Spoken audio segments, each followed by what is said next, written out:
tiatsika fa ny fahasoavan'Andriamanitra miaraka amintsika. Isika fa ny fahasoavan'Andriamanitra miaraka amintsika no ijoroantsika isandrivaky sy asantsika miaraka aminy. Ny fianakaviana no taniketsa ipoiran'ny vocation. Déploie ton cœur et viens nous sauver. Délivre-nous de nous, délivre-nous de tout. Fa sisika tokoa fa ny fahasoavan'Andriamanitra miaraka amintsika. Sisika fa ny fahasoavan'Andriamanitra miaraka amintsika no ijoroantsika isandrivaky sy asantsika miaraka aminy. Fa olo raika atokotran'isika ao aminy, fianakaviana iray ao aminy, tsy misy hevitrevitra. Ny olo no mampizara indraindray fa Andriamanitra i Jesoa lay mpiandrony tsara ran'olotra ny aina, olo raika. Ary ao amin'ny fiangonana, ao amin'ny eglizy dia sambatra antsika mahasapa an'izay.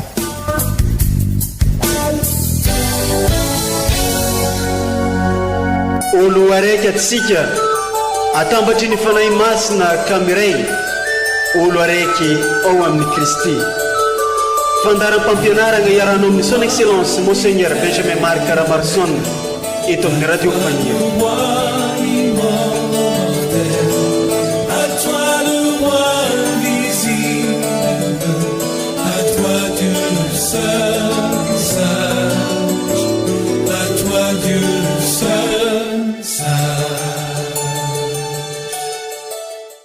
Toy ny nahafatesany Jesoa sy ny nitsanganany ho velogno no hitondran'Andriamanitra an'izay nodimandry iaraka aminy koa. Ary toy ny nahafatesany olona rehetra ao amin'ny Adama no avelomany olona rehetra ao amin'ny Kristy. Mbola agnatin'ny fofenafaliagna sy aravoagna atrandratrany rim-piaino ajaigny no entinay manolotro ny fiarabagna ho antsika jiaby mitsidiky ny isantokona ambaravaragna tsiraikiraiky amin'izao andro ankalazan'ny fiangonagna ny 2 novembre fahatsiarovagna ny mpino no dimandry izao. Ny lohahevitry izay narosony ny fiangonagna mba hodinintsika amin'ity andro iniany ity dia ny hoe mbola tsanganko velogno ny maty. Mba hahafahantsika mandinika misimisy kokoa izagny mistery izagny dia anday vakigny amintsika ireto tenin'Andriamanitra izay narosony fiangonagna ho antsika.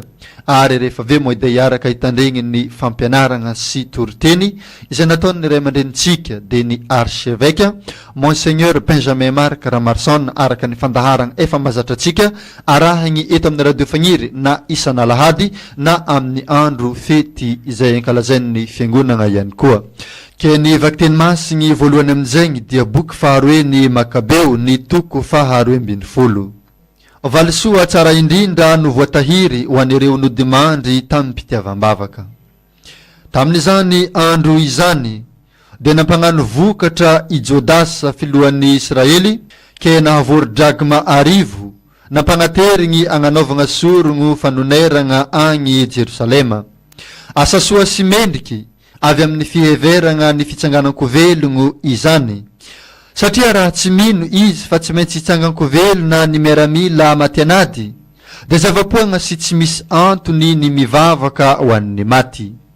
No heveriny koa fa valisoa tsara indrindra no voatahiry ho an'izay nodimandry amin'ny mpitiavam-bavaka, ke hevitry masigny omba mpitiavam-bavaka izany. Izany no nanaovany an'izany sorona fanonerana izany ho an'ny maty mba ho afaka amin'ny fahotany izy ireo. Izany ary ny tenin'ny Tompo, isaoragna ny Andriamanitra.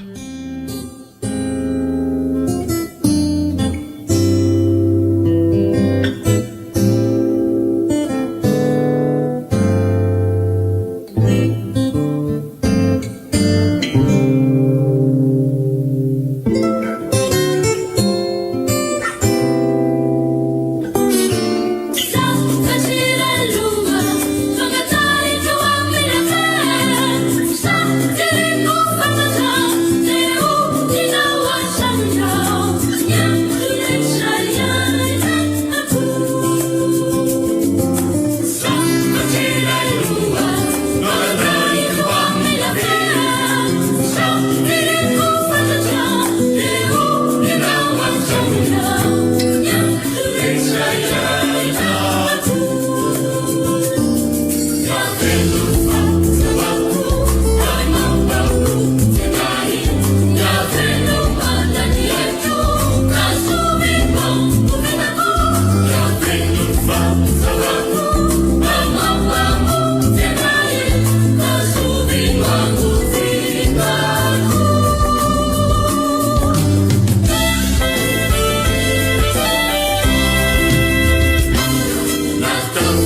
Vakteny masiny faharoe taratasy faharoe ny masinda Paoly apôstôly ho an'ny kristianiny tagny Korinto ny toko fahadimy raisiny amin'ny andininy voalohany ke faragnana amin'ny andininy fahafolo. Manantragno haharitra mandrakizay agny an-dagnitry isika ry kristianiny avagna. Fantatray fa rehefa rava ity tranolay toeranay eto an-tany ity manantrano tsy nataony tanan'olona fa narafitr'Andriamanitra izahay dia tragno aharitra mandrakizay agny an-dagnitry. Koa noho izahay manana mandrakariva izany toky izany sady mahalala fa lavitra ny tompo izahay raha mbola mitoetra amin'ny vatana satria finoana moa no andehanantsika fa tsy fahitana dia izany toky izany no itiavanay kokoa ny miala amin'ny vatana mba hitoetra eo akaikin'ny tompo. Ary zany ihany koa no ikelezanay aina mba hankasitrahan'ny tompo na mitoetra amin'ny vatana izahay na miala aminy. Fa isika rehetra dia samy tsy maintsy iseho amin'ny fitsaran'i Kristy mba handraisantsika tsirairay avy izay tandrifin'ny asantsika fony mbola tao amin'ny vatana na soa izany na ratsy. Izany ary ny tenin'ny tompo isaoragna ny Andriamanitra.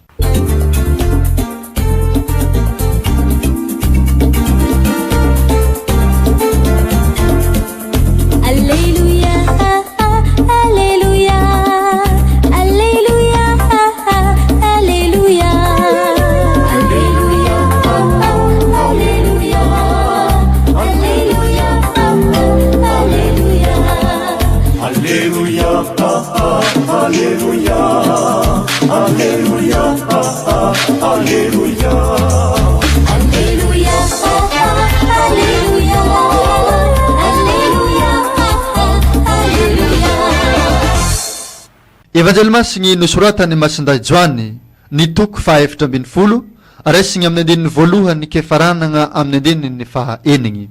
Misy fitoeragna maro ao an-tragnon'ny raikio. Tamin'izany andro izany i Jesoa niteny tamin'ny mpianany nanao hoe aoka tsy hitebiteby ny fonareo mino an'Andriamanitra ianareo ka minoa ahy koa. Misy fitoerana maro ao an-tragnon'ny raiko.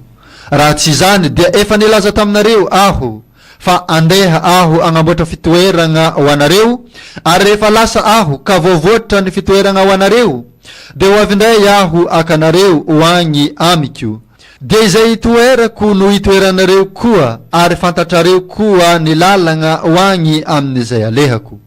Dia hoy Toma taminy tsy fantatray izay alehanao tompoko ka ahoana no afantaranay ny lalagna.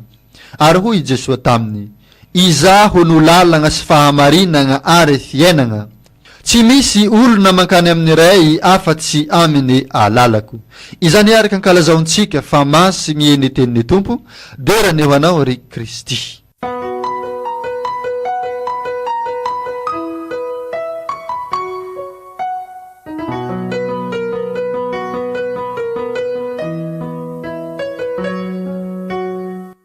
Ry kristiana havana ny an'ity araky ny efa fantatrasika ny 2 novambra ny aserovasika ireo avatsika ireo razasika ny alolalana atsika ka ny tenin'Andriamanitra izay arosin'ny eglizy amin'izao fahaserovana ireo mpino nodimandry izay dia mampasiaro atsika fa na dia tsy maintsy maty aza isika satria zavatra noarian'Andriamanitra Andriamanitra irery no tsy misy fetra Andriamanitra irery no ao anatin'izay sy fahariana izay satria izy pahary kanefa ny zavatra noariana rehetrarehetra dia misy fetra ka noho izany isika olombelona koa dia misy fetra ka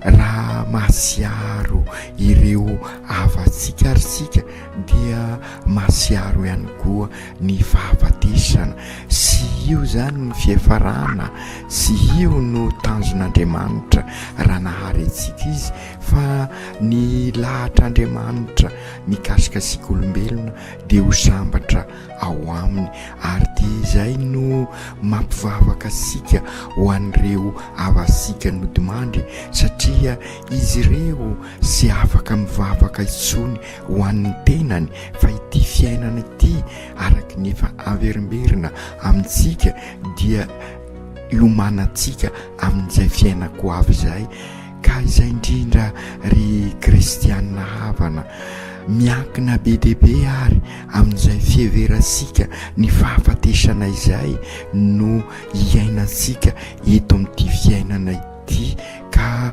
ahafahasika mivelona ao anatin'ny fanantenana marina tokoa ka ny fanantenana io no manampy antsika iroso lalindalina koa amin'izay fiainana andrasasika amin'ny fiainako avy izay ka raha feno fanantenana aritsika dia aisika no mandavorary an'ity fiainantsika ity na dia eo aza ny sedra na dia eo aza ny fizaliana vokatry ny fahotana ary izay indrindra no nahatongavany Kristy ho eto amintsika eto amin'ny tonga olombelona mba hanovan'izay fahotana izay nanaiky ho fahotana izy izay sy nanota mba hanafaka sika amin'ny fahotana ka zary fanantenana feno ny fiainantsika ka raha mivavaka arisika ho an'ireo avasika dia mametraka ihany koa an'ity fiainana ity mba hanorenasika sahady ny fiainako avy ary dia mifanaraka amin'ny thème zay noentiny ny tanora mifanaraka amin'ny fekevitra nentin'ny tanora zany hoe ho génération mpanorina isika manorina fiainana ao amin'Andriamanitra tany sy lanitra vao isika ary dia izay no mahatonga any ao am-bokin'ny Makabeo hivavaka ao an'ireo izay nodimandro izy hoy ny vaky-teny voalohany satria niady amin'ny tena fiainana izy dia sinona izay fa ny fiarovana ny finoana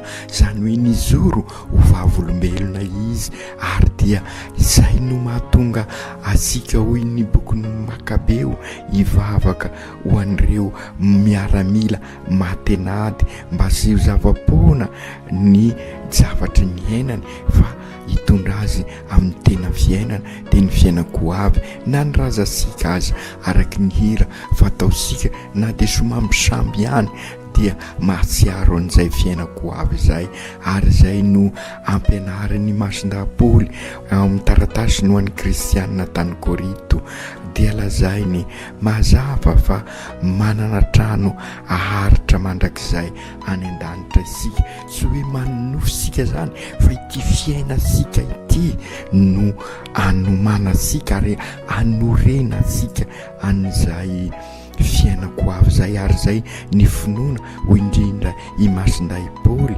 miresaka an'izay sady mahalala fa lavitra ny tompo izahay raha mbola mitoetra amin'ity vatana ity satria finoana moa no andehanantsika fa sy fahitana dia izany toky izany no itiavanay kokoa ny miala amin'ny vatana izany hoe fantatra fa ity vatana ity misy fetra loha fa ny tadiavin'Andriamanitra dia niombonantsika aminy hitoetra ao aminy ary dia izay ny maha eglizy ny eglizy izay fianakaviam-ben'Andriamanitra dia isika rehetra izao dia sy maintsy iseho amin'izay fisaran'i Kristy izay nefa matoky isika ary indrindra ireo avatsika ary zany no ivavahantsika amin'izao 2 novambra izao fa ny famindrapon'Andriamanitra no isena azy ireny Andriamanitra dia matoky isika fa hitoetra ao amin'Andriamanitra isika, ary dia zay no ambaran'ny evanjely amintsika amin'ny 2 novambra ity. Hoy izy Jesoa, aoka sy tebiteby ny fonareo, mino an'Andriamanitra ianareo ka mino ahy koa. Misy fitoerana maro ao an-tranon'ny raiko, dia izay tokoa marina feno tebiteby isika, feno tahotra eo anatrehan'ny fahafatesana, satria fisarahana io no mafy amintsika ary matahotra isika noho izay fisarahana zay, ary indrindra sy mahafantatra ny ao ambadiky n'izay fisarahana izay, ary zay no mampitebiteby raha ka sy mahatonga fiadanana ao asika. Ho ansika manam-pinoana kosa nifa araka voalazan'i Jesoa io dia anomana toerana ho ansika izy, anamboatra fitoerana ho anareo aho, izany hoe amolavola an'izay toerana misy asika zay izy, ary sy inona izay fa ny fiainasika eto no karakarain'i Jesoa, ary rehefa voakarakarain'i Jesoa izay dia azo ny fiainana mandrakizay isika. Izy tokoa ny lalana sy ny fahamarinana ary ny fiaina. Ry kristianina havana, ambaran'i Jesoa mazava mba sy ampitebiteby isika, fa raha manaraka ny lalana isika dia ho tafita tokoa, ary zay no ady etreasika, zay no dia sy maintsy ho tantera isika. Ary inona zay lalana izay fa ny mivelona ny marina, manorina tany sy lanitra avao ao anatin'ny fampanjakana ny rariny sy ny iziny, ny fahamarinana izay no lalana hoentisika makany amin'ny fiainana mandrakizay. Elasika zany ireny fitapitaka sy ireny sy fampanjakana ny rariny sy ny iziny reny, ny rizorizo dia ho alaviritsika fa ampanjaka ny marina isika, ary amin'izay dia ny fiainan'ny Kristy tokoa ny fiainansika.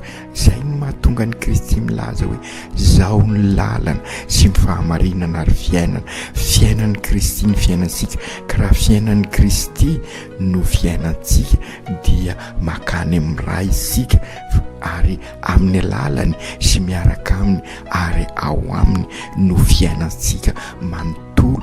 Ary dia amin'izay dia ho Kristy mpiarabelona amin'ny olona antsika, satria fantatra ny olona ny lalakomana, fantatra ny olona ny tena marina sy fisaka isony izy amin'izay, ary fantatra sika ny fiainana arakaraka ny fiainansika kristianina mpanaradian'ny Kristy mpiarabelona isika.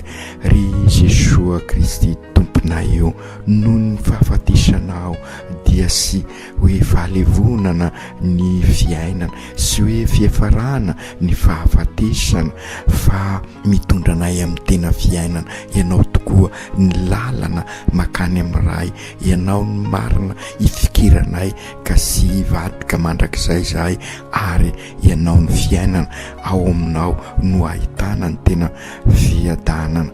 Ry Jesoa tomponay io, akinonay aminao ary amin'izao andro azerovanay manokana an'ireo havanay ny alohalalana anay, mba hiada-pinaritra ao aminao.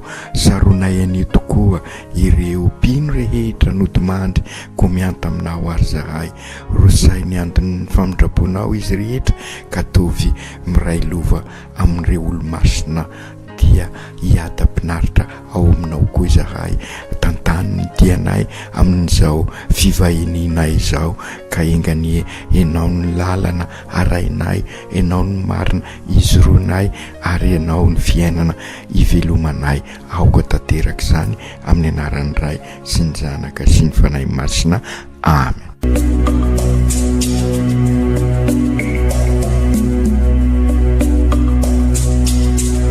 Tsy atsika fa ny fahasoavan'Andriamanitra miaraka amintsika. Tsy isika fa ny fahasoavan'Andriamanitra miaraka amintsika, noho izy ho antsika sandry vaky. sy asantsika miaraka aminy.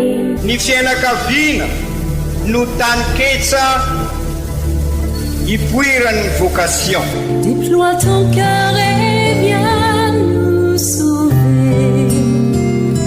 Délivre-nous de nous, délivre-nous de tout. Fa sisika tokoa fa ny fahasoavan'Andriamanitra miaraka amintsika. Sisika fa ny fahasoavan'Andriamanitra miaraka amintsika no itoantsika isan'androvagy sy asantsika miaraka aminy.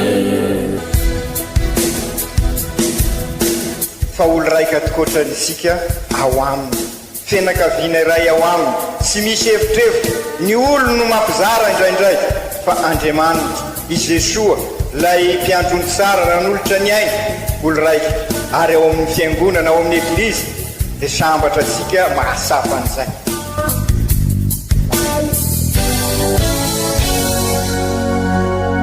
olo araiky atsika atambatry ny fanahy masina kamiray, olo araiky ao amin'ny Kristy. Fandaram-pampianarana iaranao amin'ny son excellence Monseigneur Benjamin Marc Caramarson eto amin'ny radio Fania. À toi le roi invisible, à toi Dieu seul.